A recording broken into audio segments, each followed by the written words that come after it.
আসসালামু আলাইকুম। কোটা সংস্কার আন্দোলনের সর্বশেষ আপডেট এবং এই মুহূর্তে নতুন কোনো খবর আছে কিনা সেটি জানানোর জন্য এই ভিডিওটি করছি। আপনারা ইতিমধ্যেই আজকে কতজন শাহাদাত বরণ করেছে সেই সংখ্যাটি জানেন। নেত্র নিউজ হিসেবে এখন সেটি 25 এবং বিবিসি বাংলার হিসেবে এখন সেটি 10। আমরা নেত্র নিউজের সংখ্যাটাকে গ্রহণযোগ্য বলে মনে করতে পারি, কারণ নেত্র নিউজের রিপোর্টার যারা সরাসরি বাংলাদেশে আছেন এবং বাংলাদেশের বিভিন্ন প্রান্ত থেকে নেত্র নিউজ রিপোর্ট সংগ্রহ করছে। তো সেই সংখ্যাটিকে যদি ধরি তাহলে আজকে সারাদিনে আমাদের 25 জন আন্দোলন কর্মী শাহাদাত বরণ করেছেন। এই আন্দোলন কর্মীদের শাহাদাত বরণ করার পিছনে যে সংঘাত, সেই সংঘাতে মূলত যুদ্ধটি হচ্ছে আওয়ামী লীগ, যুবলীগ, ছাত্রলীগের সাথে পুলিশের যৌথ বাহিনী এবং এই যৌথ বাহিনী ভার্সেস বাংলাদেশের সাধারণ মানুষ। এই হচ্ছে এখনকার পটভূমি। তবে আরেকটি কথা সেটি হচ্ছে যে আজকে দুজন পুলিশও মারা গিয়েছে। যেটি ঢাকা মেডিকেল সূত্রে জানা গিয়েছে যে আজকে দুজন পুলিশও মারা গিয়েছে। তো যেই মারা যাক, আন্দোলনকারী অথবা পুলিশ, এই পুরো ব্যাপারটি, এই যে আন্দোলন এবং এখন যে চলমান যুদ্ধ, এটির পিছনে শুধুমাত্র সরকারের অপরিণামদর্শিতা এবং একগুঁয়েমি মনোভাব এবং প্রচন্ড রকম অহংকার, জেদ এবং সরকার ক্ষমতার যে লোভ, এই ক্ষমতার লোভে মত্ত সরকারের কারণেই আজকে এই প্রাণহানি ঘটছে। পরের আপডেটটি হচ্ছে আমির খসরু মাহমুদ চৌধুরীকে আটক করা হয়েছে। এই নিয়ে বিএনপির 3 জন নেতা আটক হলেন। এর আগে আটক করা হয়েছিল রুহুল কবির রিজভীকে, তারপরে আটক করা হলো নজরুল ইসলাম খানকে, এখন আটক করা হয়েছে আমির খসরু মাহমুদ চৌধুরীকে। আদালতে উপস্থাপন করার পরে আদালত তাদের প্রত্যেককে 1 দিনের করে রিমান্ড মঞ্জুর করেছেন। ফখরুল ইসলাম আলমগীর সাহেব বিবৃতি দিয়েছেন এবং বিবৃতি দিয়ে তিনি এই কারফিউ প্রত্যাহার করতে বলেছেন এবং জীবনযাত্রা স্বাভাবিক করার কথা বলেছেন। আরেকটি যেটি বিষয় সেটি হচ্ছে যে আমরা গতকালকেও জেনেছিলাম যে কারফিউ আগামীকাল রোববার সকাল 10টা পর্যন্ত কারফিউর মেয়াদ ছিল। আজকে জানানো হয়েছে যে কারফিউর মেয়াদ আগামীকাল রোববার বিকেল 3টা পর্যন্ত বর্ধিত করা হয়েছে এবং এরপরে 2 ঘন্টার বিরতি দিয়ে আবারও অনির্দিষ্ট সময় পর্যন্ত কারফিউ চলবে, যতক্ষণ পর্যন্ত পরবর্তী নির্দেশ না দেওয়া হয়। এ থেকে যে জিনিসটি বোঝা যাচ্ছে সেটি হচ্ছে যে আন্দোলনটিকে কারফিউর মাধ্যমে দমানোর বা কন্ট্রোল করার যে পরিকল্পনা সরকারের ছিল, সেই পরিকল্পনা সফল হয়নি এবং আগামী কাল এবং আগামী পরশু 2 দিন সরকারি ছুটি দেওয়ার পরেও সরকার সেই রিস্কটি নিতে পারেনি যে কারফিউটি উইথড্র করে ফেলবে বা কারফিউ উইথড্র করে সেনাবাহিনীকে যে ব্যারাকে ফিরিয়ে নিয়ে যাবে বা সেনাবাহিনীকে ক্যান্টনমেন্টে নিয়ে যাবে, এই জিনিসটি কিন্তু সরকার এখন করতে পারছে না। তার মানে এটা থেকে বোঝাই যাচ্ছে যে যত ধরনের প্রচারণাই বাংলাদেশের সরকার নিয়ন্ত্রিত মিডিয়া চ্যানেলগুলো করুক না কেন, পরিস্থিতি স্বাভাবিক হয়নি।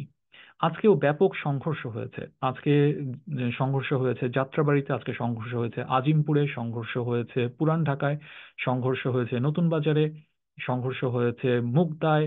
এরকম বিভিন্ন জায়গায় আজকে সংঘর্ষ হয়েছে। কিছু কিছু খবর এসেছে, কিছু কিছু খবর আসেনি। ঢাকার বাইরেও আজকে সংঘর্ষ হয়েছে এবং এখন যেটি হচ্ছে সেটি হলো যে সরকার সম্পূর্ণভাবে মিডিয়ার উপরে নিয়ন্ত্রণ প্রতিষ্ঠা করেছে এবং যে নিয়ন্ত্রণ আগেও ছিল, এই নিয়ন্ত্রণ যে কখনো ছিল না তা না, কিন্তু এখন সরকার ঠিক যেই যেই ফুটেজ দেখাতে বলছে, যেই যেই ইনফরমেশন গুলো সরকার দেখাতে চাচ্ছে, সেই ইনফরমেশন গুলোই বেসরকারি টেলিভিশন, এই বেসরকারি টেলিভিশন গুলো সেগুলি প্রচার করছে এবং অতি স্বাভাবিকভাবে সোশ্যাল মিডিয়াতে যারা আওয়ামী লীগের পক্ষে কাজ করছেন, যারা দেশের বাইরে সোশ্যাল মিডিয়াতে আওয়ামী লীগের পক্ষে কাজ করছেন, তারা সেই ফুটেজগুলোই বারবার দেখাচ্ছেন এবং বলার চেষ্টা করছেন যে পরিস্থিতি আন্ডার কন্ট্রোল। এই যে প্রোপাগান্ডা, এই প্রোপাগান্ডাতে এখন নতুন করে যুক্ত হয়েছে পার্শ্ববর্তী দেশ ভারত এবং যাদের একমাত্র টার্গেট হচ্ছে এই সরকারকে ক্ষমতায় রাখা।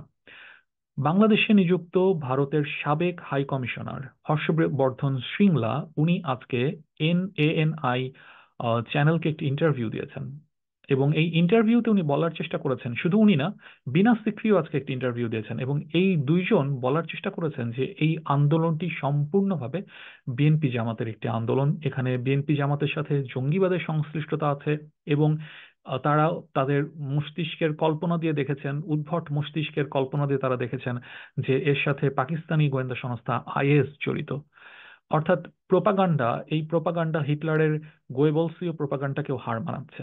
কিন্তু এটি আমাদের পরিচিত, কারণ এ পর্যন্ত এরকম প্রপাগান্ডা আওয়ামী লীগ অসংখ্যবার চালিয়েছে এবং ভারত তো চালাবেই, কারণ এগুলি সবই ভারতের প্রেসক্রিপশনে।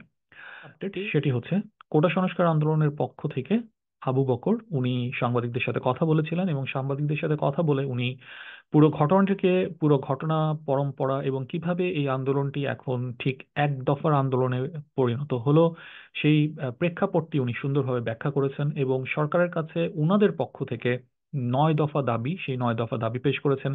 সেই 9 দফা দাবির মধ্যে আছে শেখ হাসিনাকে প্রকাশ্যে জনগণের কাছে ক্ষমা চাওয়া থেকে শুরু করে স্বরাষ্ট্রমন্ত্রীর পদত্যাগ এবং বিচার, ওবায়দুল কাদেরের পদত্যাগ এবং বিচার, এবং সেই সঙ্গে DIG, police superintendent, SP, OC, এবং যে অঞ্চলে পুলিশের মাধ্যমে হচ্ছে এই হত্যাযজ্ঞগুলো সংঘটিত হয়েছে তাদের সম্পূর্ণভাবে বিচার, পদত্যাগ, এবং পরবর্তীতে হচ্ছে ছাত্রলীগের বিচার, ছাত্রলীগের উস্কানিমূলক কর্মকাণ্ডের জন্য তাদের বিরুদ্ধে ব্যবস্থা নেওয়া, সরকার কর্তৃক সমস্ত শিক্ষা প্রতিষ্ঠানে ছাত্র রাজনীতি নিষিদ্ধ করা থেকে শুরু করে আরো অন্যান্য দাবি দেওয়া, যার মধ্যে রয়েছে যে যারা কোটা আন্দোলন করছে, যে কোটা সংস্কার আন্দোলন করছে, তাদের উপরে মিথ্যা মামলাগুলো প্রত্যাহার করতে হবে, এবং ভবিষ্যতে যেন তাদেরকে কোনো ধরনের হয়রানি না করা হয় সেই ব্যবস্থা নিতে হবে।